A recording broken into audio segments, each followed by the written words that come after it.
Hello friends, a very good evening. In today's video we are going to discuss all the latest market news. Start करेंगे हम इस video में IRCTC, RailTel, इसके अलावा idea, Vodafone, Bharti Airtel, इसके अलावा कुछ हम रिलायंस पावर से रिलेटेड भी बातें करेंगे, रिलायंस नेवल एंड इंजीनियरिंग से। तो सारी जो भी न्यूज़ हैं वो वन बाई वन करके डिस्कस कर लेते हैं। स्टार्ट करते हैं सबसे पहले सेंसेक्स से। तो आप देख सकते हैं सेंसेक्स आज हमें गिरावट के साथ क्लोज होते हुए देखने को मिला है। आप देख सकते हैं 51,000 से नीचे गिर के आज 50,846 पे क्लोजिंग देखने को मिली है। वहीं निफ्टी की क्लोजिंग कल की बात करूं, पिछले कल की, तो वो हमें 15,200 के आसपास होती हुई देखने को मिली थी। आज निफ्टी 50 में भी गिरावट का माहौल था। बात करें तो आप देख सकते हैं HDFC जो ट्विंस थे, बेसिकली HDFC बैंक और HDFC दोनों ने आज हमें गिरावट दिखाई है। इसके अलावा L&T, फिर Bajaj Finserv, axis bank, Kotak Mahindra, आप देख सकते हैं बैंक निफ्टी प्राइवेट सेक्टर वाला टोटली डाउन था, जिसके डेफिनेटली मार्केट के ऊपर भी इफेक्ट पड़ा है। वहीं बात करूं टॉप गेनर्स की, तो आप देख सकते हैं Infy, ONGC, Sun Pharma, Mahindra and Mahindra आज के टॉप गेनर्स थे। तो देखते हैं FIIs और FPIs का डाटा किस तरह से रहा। आज देखा आपने मार्केट में गिरावट देखने को मिली है, तो आप समझ ही चुके होंगे कि यहाँ पे कुछ ना कुछ माल निकला हुआ है। ये मैं रोज इसलिए आपको डाटा दिखा रहा हूँ ताकि ये आपके दिमाग में बिल्कुल छप जाए। तो आप देख सकते हैं FIIs और FPIs ने आज 223 करोड़ का माल बेचा है। वहीं बात करूँ यहाँ पे DIs की तरफ से, तो DIs ने भी आप देख सकते हैं 788 करोड़ का माल बेचा है। तो रफली पकड़ के चलें तो आप देख सकते हैं 1000 करोड़ के ऊपर की आज हमें नेट जो है वो सेलिंग होती हुई देखने को मिली है। बट जो मेजर कंट्रीब्यूटर्स हैं FIIs, फॉरेन इन्वेस्टर्स, तो फॉरेन इन्वेस्टर्स अगर मार्केट से पैसा निकालते हैं तो वो डेफिनेटली मार्केट के सेंटीमेंट्स को डाउन कर देता है। तो अभी देखना होगा कि आज निफ्टी की वीकली एक्सपायरी भी थी, तो हो सकता है उसकी वजह से भी आज हमें बैंक निफ्टी में थोड़ी सी गिरावट देखने का, गिरावट का माहौल मिला हो। बात करेंगे इंडिगो से, तो IndiGo to begin Bareilly to Mumbai Bengaluru flights from April 29। तो देख सकते हैं ये इंडिगो के स्टॉक होल्डर के लिए अच्छी बात हो सकती है। इंडिगो ने आज कहा है कि that they will start their operation from Bareilly to Mumbai and Bengaluru from April 29 onwards. तो दोस्तों जब तक ये टोटली अभी एयर ट्रैफिक जब तक प्री कोविड लेवल पे नहीं आ जाता, तब तक मैं यही कहूँगा आप चाहें तो इंडिगो एविएशन सेक्टर के स्टॉक्स और जो हमारे एंटरटेनमेंट सेक्टर के स्टॉक्स हैं वहाँ से आप चाहें तो अभी अपनी दूरी बना के रख सकते हो। अगर अभी तक आपकी वहाँ पे कोई फ्रेश बाइंग नहीं है तो थोड़ा सा आप अवॉइड भी करके चल सकते हैं। बात करते हैं रेलटेल से, तो दोस्तों रेलटेल बहुत सुर्खियों में आप देख सकते हैं। रेलटेल से रिलेटेड दो न्यूज़ है। पहली न्यूज़ है RailTel kicks off plan for paid high speed WiFi at 4000 railway station.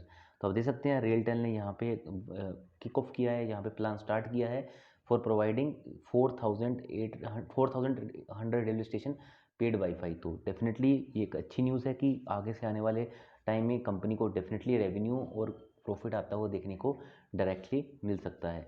Next news है दोस्तों, तो RailTel Corp bags ₹25 crore order from BSNL। तो इनको BSNL से भी 25.46 करोड़ का ऑर्डर मिला है। सो आप देख सकते हैं RailTel has received an advance purchase order amounting to ₹25.46 crore पर एनम फ्रॉम BSNL। तो इनको एनुअल बेसिस पे ये ऑर्डर मिल चुका है for commissioning to the of the point to point links. तो डेफिनेटली ये एक अच्छी न्यूज़ है रेलटेल के लिए। रेलटेल के अलावा मैं एक और चीज़ यही कहना चाहता हूँ, अभी ये स्टॉक बेसिकली ओवरबॉट में चल रहा है, तो अभी आप चाहें तो थोड़ा रुक सकते हैं। अगर आपको लगता है कहीं डिप में स्टॉक को बाई करने का, तो अपने फाइनेंशियल एडवाइजर की हेल्प लेके थोड़ा बहुत इसमें बाइंग करके चल सकते हैं। जिस हिसाब से कंपनी को कॉन्टैक्ट मिल रहे हैं, इसका IPO भी लिस्ट किस तरह से बूम करके हुआ है, वो सारी चीज़ों के बेसिस पे हम कह सकते हैं कंपनी आने वाले टाइम में और भी अच्छा परफॉर्मेंस कर सकती है। दूसरी कंपनी की बात करूँ तो दूसरा हमने देखा था बर्गर किंग का IPO आया था। बर्गर किंग का IPO भी बहुत शानदार हिट हुआ था, बट उसमें क्या था, उसमें तो बैलेंस शीट मुझे इतनी स्ट्रॉन्ग नहीं लगी थी। वो चीज़ मैंने उस टाइम पे भी आपको वीडियो में बोली थी। पर यहाँ पे रेलटेल की जो आई बैलेंस शीट है वो कंपैरेटिवली हमें स्ट्रॉन्ग होती हुई देखने को मिलती है। जियो एयरटेल में corner more market share at the cost of Voda idea post auction. तो आपने देखा कि ऑक्शन में भी वोडा आइडिया को ने सिर्फ 1900 करोड़ का ही स्पेक्ट्रम खरीदा है। वहीं बात करूँ रिलायंस जियो ने तो 57,000 करोड़ का और भारती एयरटेल ने 18,000 करोड़ का जहाँ पे जो स्पेक्ट्रम है वो बाई किया है। तो डेफिनेटली इससे भी थोड़ा सा नेगेटिव सेंटीमेंट जो वोडाफोन आइडिया के सब्सक्राइबर के ऊपर पड़ सकता है, और जो वहाँ पे सब्सक्राइबर लॉस होगा उसका फ़ायदा एयरटेल और जियो को मिल सकता है। तो दोस्तों पेट्रोल और डीजल के जो प्राइसेस है वो 65 और 75 और डीजल के प्राइसेस 68 रुपीज़ हो सकते हैं। बट कब, अगर ये सारी चीज़ें GST के अंडर आ जाए। अगर पेट्रोल डीजल के प्राइसेस GST के अंडर आ जाते हैं तो यहाँ पे अनुमान लगाया जा रहा है कि यहाँ पे ये चार्जेस कम हो सकते हैं। और इससे क्या होगा, अगर ये GST के अंडर आ गए तो ऑल ओवर इंडिया ये सेम प्राइसेस भी रहेंगे। अब कभी कभी हम देखते हैं कभी किसी यूटी में कम रहता है, कभी किसी स्टेट में कम रहता है, या कभी किसी स्टेट में बहुत हाई रहता है। बात करूँ नॉर्थ इंडिया की 2 स्टेट्स की, तो मैं देखता हूँ जो पंजाब के प्राइसेस रहते हैं पेट्रोल के या डीजल के, वो ग्रेटर देन रहते हैं हिमाचल से। तो ये भी एक चीज़ है जो आपको ध्यान रखनी है। वहीं अगर बात करूँ महाराष्ट्र और एमपी की, तो महाराष्ट्र के भी प्राइसेस कंपैरेटिवली एमपी से मुझे ज़्यादा देखने को मिलते हैं। Next news for Tata Consultancy Services, तो टाटा कंसल्टेंसी टीसीएस ने बेसिकली एक्सपेंड किया strategic partnership with Vodafone Netherland. तो डेफिनेटली यहाँ पे कुछ end to end connectivity provide करने के लिए टीसीएस ने यहाँ पे स्ट्रेटेजिक पार्टनरशिप की है। तो हो सकता है कि टीसीएस वोडाफोन इंडिया के साथ भी कुछ पार्टनरशिप करते हुए देखने को मिले इन द नियर फ्यूचर। कोविड-19 vaccine Delhi High Court directs SII क्या है, सीरम इंस्टीट्यूट ऑफ इंडिया और Bharat Biotech to disclose manufacturing capacity. तो आप देखते हैं दिल्ली हाईकोर्ट ने इनसे पूछा दोनों कंपनी से, आप अपनी कितनी मैन्युफैक्चरिंग कर रहे हो अपनी वैक्सीन का, वो बताइए। आपको पता होगा कोवैक्सीन जो है बेसिकली वो सीरम इंस्टीट्यूट ऑफ इंडिया की, वहीं भारतीय बायोटेक की क्या है, भारत बायोटेक की है कोविशील्ड। तो देखना होगा किस तरह से ये अपनी सारी डिस्क्लोज करते हैं चीज़ों को। MTR टेक्नोलॉजी का जो IPO है दोस्तों, आप देख सकते हैं इसका ग्रे मार्केट प्रीमियम ने तो बिल्कुल धुआं उठा रखा है। 450 रुपीज़ पर शेयर के ऊपर चल रहा है। 450 रुपये का यहाँ पे हमें जो अच्छा खासा प्रीमियम आता हुआ देखने को मिल सकता है, जो कि लिस्ट अगर मार्केट के सेंटीमेंट्स अब सही रही और अगर किसी को अलॉट हो गया तो डेफिनेटली ये बढ़ भी सकता है आने वाले टाइम में। बट अभी के टाइम में हम देख सकते हैं बहुत मैसिव चल रहा है, ये बैलेंस शीट कंपनी की अच्छी है, क्लाइंट्स इसरो जैसे क्लाइंट्स है, तो कंपनी में लॉन्ग टर्म के हिसाब से कोई मुझे ऐसा अभी प्रॉब्लम दिखाई नहीं दे रही है।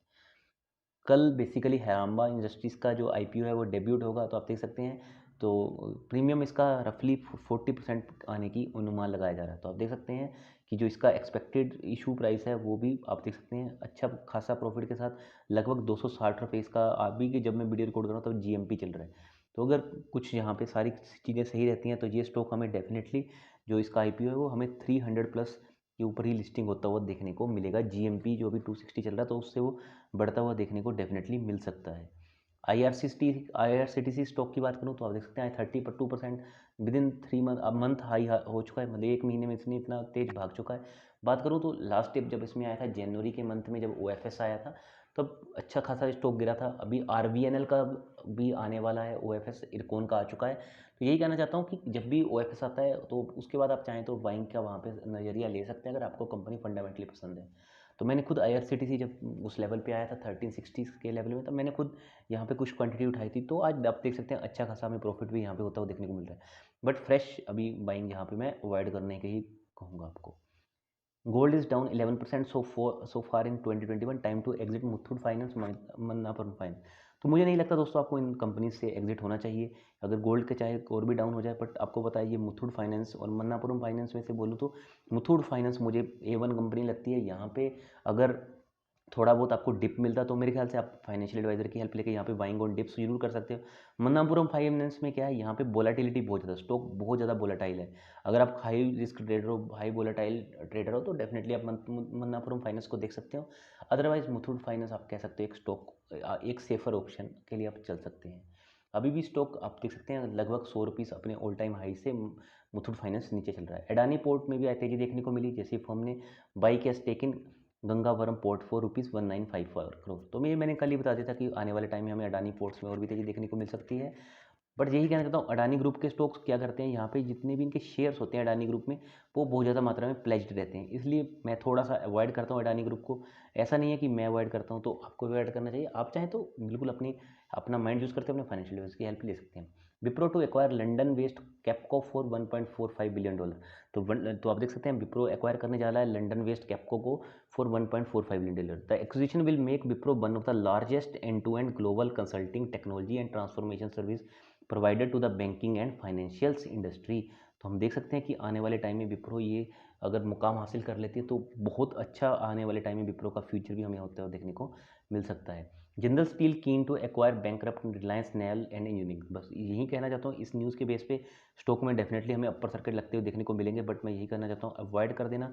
क्योंकि अगर मैं बात करूँ जिंदल स्टील से रिलेटेड, तो आप देख सकते हैं जिंदल स्टील कंपनी में कोई प्रॉब्लम नहीं है, बट यहाँ पे आप देख सकते हैं रिलायंस नेवल से इन्होंने जो पार्टनरशिप की है, आप रिलायंस नेवल का ऑल टाइम का चार्ट पैटर्न देख सकते हैं। ये स्टॉक कहाँ से गिरता गिरता गिरता गिरता बिल्कुल पेनी स्टॉक बन चुका है। तो आप चाहें तो बिल्कुल इस कंपनी को अवॉइड कर सकते हैं।